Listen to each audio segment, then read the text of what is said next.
Răng cỏ pan sắm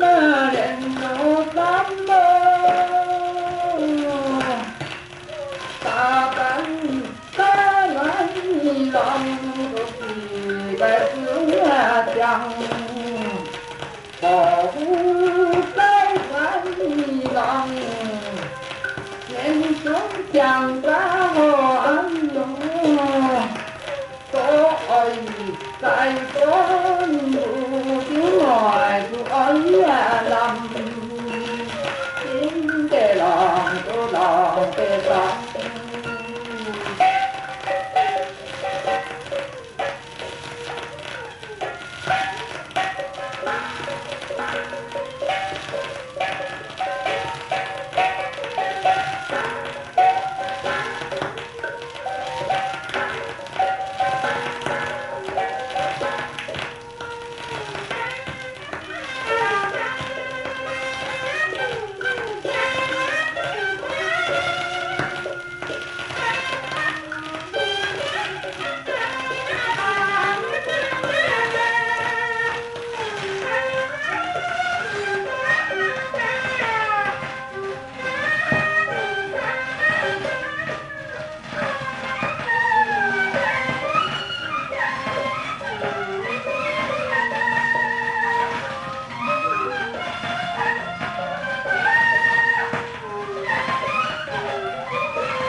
ta bắn chiếu ngắn lòng chỉ đại tướng là chẳng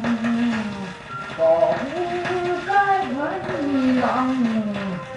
nên xuống chẳng ta bỏ nhung có ơi tại có bù chú ngoài chú ấy là nằm